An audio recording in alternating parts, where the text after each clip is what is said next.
Hi everybody, welcome to my apartment. I did this tour a little while ago, but I just moved in and so it was incredibly bare, and since then I've got all the amenities and updated it, so it's a lot more cozy. It's a lot more a place you actually want to spend time in than just some barren place that you've barely gotten used to. And I thought I'd do an update and show people what it looks like now that it's more livable and human. One of the big things that always gets asked on any of these apartment videos is a couple of costs. So I'll talk about those first. Also the size. So the first thing is the cost. This place cost me 55,000 yen a month. And 55,000 yen approximates to roughly 546 US dollars.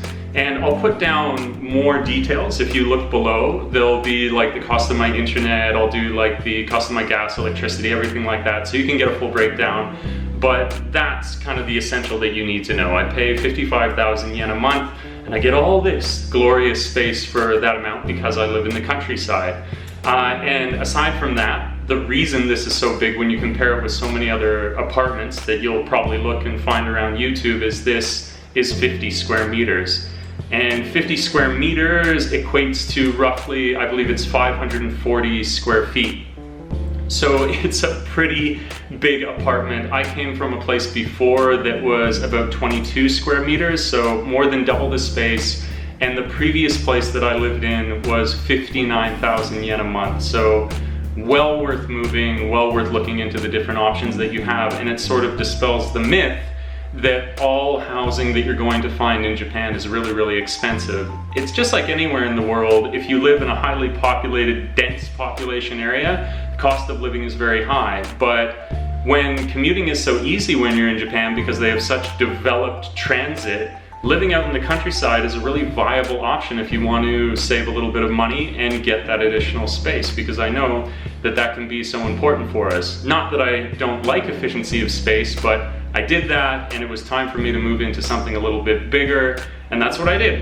And it didn't break my bank while doing it. I actually spent less here than I did before. So with that said, let me take you on a little tour and show you the sort of odds and ends that I've upgraded the place with and why I now call this place home. Let's go. Okay, so let's start from where I probably spend the most time, which is my living room, naturally. I've gotten a few odds and ends to kind of fill it up like I was talking about. This is probably where I spend the most time, which is my computer desktop. I've recently upgraded because I'm doing much more editing now. Yeah, so that's where I'm spending a lot of time. I got this chair. I got a lot of these things between IKEA and this other place called Nitori. I'll put Nitori's like web link because everybody knows what IKEA is, but I got that. I got this down here to the floors. If you look at them, it's like, it looks like it's wood, but it's one of these fake linoleums. It's not actually wood, but hey, whatever, it looks cool. And I got one of these little floor rugs so I can keep it in good condition basically while I'm running my chair over it, which I think was a good idea. What do you think? Most of the things that you see here I got on Amazon. So this guy right here I got on Amazon. That was 20,000 yen. So quite affordable, I think, for a 3-seater. I'm a fairly tall guy, so it fits me comfortably. I've never had to worry about space, and if I got my girlfriend over, then she sits on that couch quite comfortably as well. I've mentioned Nitori. Now this right here, this was from Nitori. This was, I believe, 15,000 yen, but I really like it. It's really nice. That is legit wood. I'm not sure what type. And underneath you have space here like for the placemats that I would eat dinner with. A couple of my sake cups, of course. Love my sake. Gear VR, in case you're a nerd like me and you want to get that. Looking back this way, cheap IKEA lamps. I got on a deal because I bought a couple of things at IKEA. I got this here wonderful TV stand, which actually was not that expensive. It would have cost about $100, but I got it for free because I could bought a couple other things. And I got this 40-inch TV. It was on sale at a place called Mega Donkey for $300, I guess, $300 US dollars, which is, again, not so bad, not too shabby, pretty good deal. My baby, got my electric guitar here. This is a sunroom, but it's not only a sunroom, it doubles as something else. So let's go through. Dun, dun, dun, dun, dun. Okay, so if you go into the sunroom, got kind of a nice view out of here. It's like this neighborhood is like really famous for chestnuts of all things. Up here, these things that you're looking at, basically, if you need to dry your clothes, the sunroom isn't just for getting a little sun yourself. You can hang a bar from there over to here. And this sunroom becomes a place that you can dry out your clothes, because Japan quite notoriously does not have drying machines. They don't do that here, so they have these kind of alternatives. And if you go over to the wall here, you'll see these. They open up and you get a little bit of airflow through, so you can do that beyond opening the window as well. That's an option. Now that we've talked about the living room, there's my recording mic. That's for all these sort of narration I do in videos. Always good to have that stand for setting up different shots. This is my sound interface, all this good stuff for nerds. I had to get a new phone recently. I went running and wrecked my phone in the rain. Idiot, you idiot. But let's go over here to the entrance. Very typical, traditional Japanese entrance where you have, I believe, what is it called? It's called the Genkan, or I can't remember. I should know that better. But this is basically where you take your shoes off before you would step up into the house. Got my new runners, so stoked on those runners. Got a new personal best today, that's why I'm so red-faced. It was a really good run. But yeah, you would take your shoes off here and then enter the house afterwards. And I have this storage space as well right beside the front door, so that's really nice.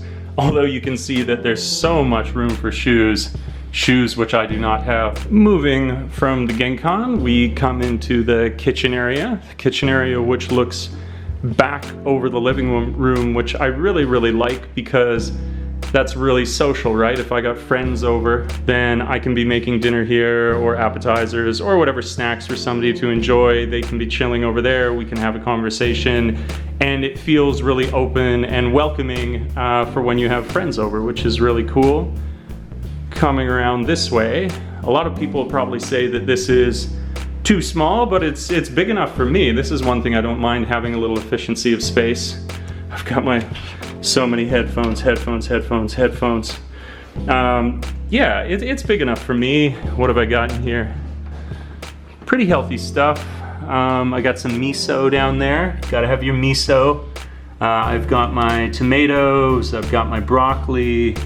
I do chicken breasts. You can see not a great deal of variety, but I'm happy. Got this, oh, I love green mustard, so good.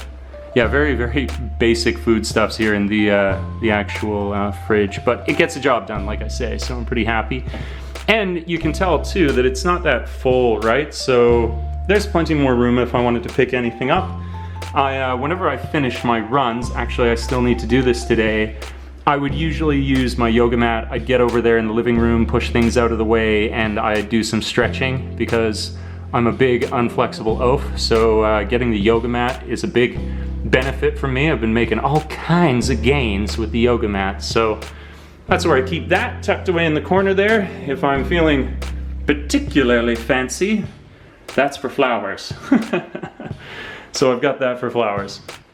Now, a big thing which was really nice about this that I've kind of been teasing at, is the size of the kitchen. Now, in the old place, you can tell, I'm sure from this video, how big this sink is, and actually how deep it is quite good too, where with the previous apartment I had, which you'll see all over the place on YouTube videos, is Leo Palace apartment, and the sink size is like this big. It's like half the depth, and it's a real battle to actually clean dishes in it and not splash water all over the place. So I absolutely love the new space that I have in the kitchen. It's really, really nice. All these little odds and ends that you see, these are picked up from Nitori. Like that's from Nitori, my kettle's from Nitori, this stuff all up here is from Nitori. We got a nice hood vent too, so the place doesn't stink up or whatever.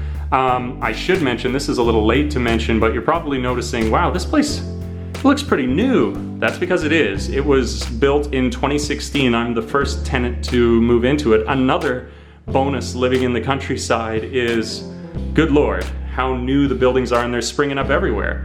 And then I've got my gas stove, which I ordered, I believe this as well was 20,000. So all these things adding up the different costs that we have or whatever. And over here, which I'll probably set up so I can show you guys while I'm standing in here, is my pantry. All right, so I'm gonna get down low here and show a few of the essential things that I have in my pantry. It's not super well stocked, but it's got most things that I need. First of all, you're gonna have for yourself lots and lots of soy sauce, or at least I really enjoy it. You buy it in bulk in Japan, it's cheap. You got a dozen different types that you can choose from. Really, really good. I'm Canadian, so what's being Canadian without having pure maple syrup in your pantry? Something you can find not so much, like if you work out, is protein. This is a good brand, and it's like the low calorie type if you're not trying to put on a bunch of mass and you just want the extra protein. That's what I go with. Savas, very, very big brand here. Also, pro tip, if you have a pantry like this, or if you're buying a couple extra things, say for example, you get yourself a nice little sake container like I have here. If you're going to store anything on a shelf that's like this, at this size that goes up and up however many levels, unless the thing is plastic, don't put it on a high level. And that's because even if you live in an area like I do, which is really low risk for earthquakes, they're still going to happen. And if you make the mistake of putting something glass up here, of course it's gonna fall off. Even in something like a 3-level earthquake, which like people don't even look up from, that could shake something off, and then you gotta replace a whole bunch of stuff in your house. So anything that you buy that is breakable, definitely put it down there on the bottom shelf, so even if it does fall off, you're not gonna have something break. Also, if one of your friends goes to Guam, get them to get you these pancakes, because these pancakes are absolutely delicious. So good. Still got a few left. Going to enjoy those later. You aren't giving a thorough tour of your house in Japan unless you give a tour of the bathroom, because Japan has something that most countries don't, and that's a toilet that finally gives you the respect that you deserve. I didn't have this in my previous house, but this is far more common that you have like the mega toilet in Japan. In this case, you've got all the different options from bidet to, this says like oshiri. Oshiri is butt. So if you want to splash your butt and get all super clean while you're going to the bathroom, you have that option. But like I say, it's really nice. If you're down, you know at least that your toilet cares dearly for you, because there's so many options that you have available to you on it. Interesting Japanese characteristic to the toilet, that whenever you flush, water comes out here and you can wash your hands. I think it actually is like another thing you're obviously noticing is toilet is here, bathroom is over there. And to me, that's a good hygienic idea. It's like, oh yeah, why didn't we do that in the West? That's a good idea. Okay, now moving into the bathroom. That's right, I'm wearing pajama pants. It's the only way to live when you've come home from work. So here we are in the bathroom. I really, really, really like this bathroom for a number of reasons, all of which I will explain to you. First, here's one of the amenities that you really need to get, which is a washing machine. Some of the washing machines in Japan actually double as drying machines as well. Mine does not, but I'll explain how I deal with that, how I dry my clothes, not just with the Sunroom that we discussed over here. But this was a pretty good deal. Again, this I picked up for about 20,000 yen, really well rated on Amazon, and that equates to roughly $200 US. Now I've got all my different little shelving units here. I've got the light, whoa, little too bright, isn't it? Now I got my light right there if you need it. If you want to clean your sink, this is actually semi-detachable.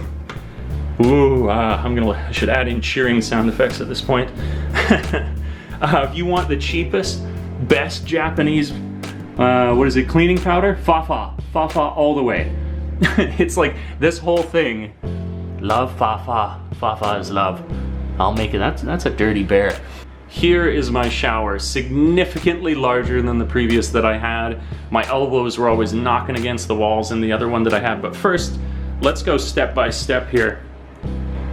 This option right here, you turn this on, which it turns that heater up there into like, or that vent into hot air.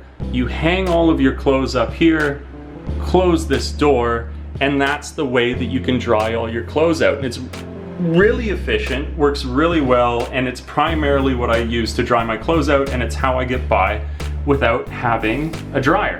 Another cool feature that definitely wasn't in my previous home, but I have here, is the amount of control that you have with your hot water. So I'm surprised to turn this off.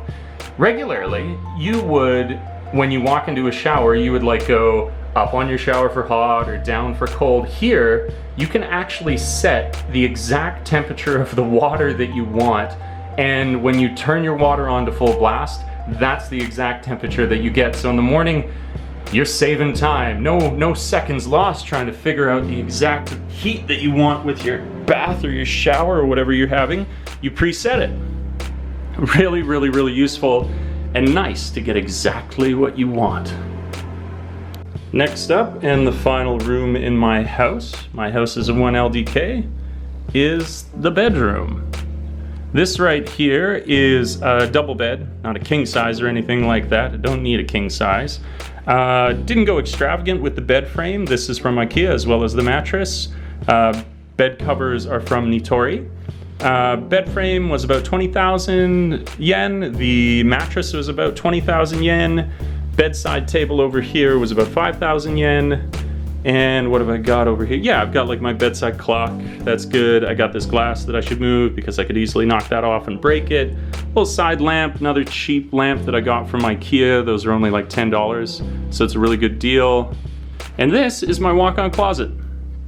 Got my little dresser down there. That's a little built dresser, again about 5,000 yen that I got from Nitori for like underwear, socks, everything like that. And then I've got all the space that I would need for my clothes. Truth is, I should probably get rid of some of these clothes because I don't wear them anymore, but it's hard to let things go, isn't it? Can't we all appreciate that fact? But lots and lots and lots of room. That guy up there I should actually frame because that's sort of like a thank you placard from one of the schools again for the time that I spent teaching there. But tons of room, tons of space. Love this walk-in closet. Does the job really, really well. Yeah. Comparing again, like I said at the beginning of the video, this compared to the 24 square meters or 23 or whatever it was, it feels like a palace. Feels like an absolute palace.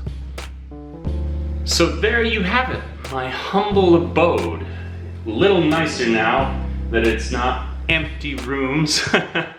I definitely really enjoyed living here for the past, I guess I've been here now for a half a year.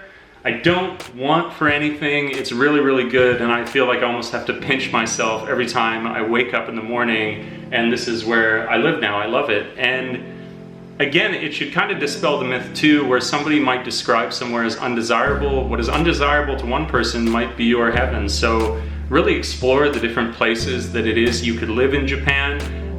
Even as a person who might love the city, say for example, you could find a placement in whatever job just outside the city, save yourself tons of money, do a little bit of a commute, transit's really, really good, and live in a really nice big place. Or maybe you love that efficiency of space and you want to live in those much smaller places. But you have options. That's the moral of this story. You aren't locked into any one thing when you come to Japan. There are so many different ways to live in different sizes and shapes of really cool apartments that you can find for yourself. So thanks so much for coming along. I really, really appreciate it. I hope you enjoyed the tour, all that I could show you. And if you got any comments, questions about living in Japan, that kind of thing, please do write me. My contacts all down below, and I will get back to you as soon as possible. So thanks for checking out the video. Ciao for now.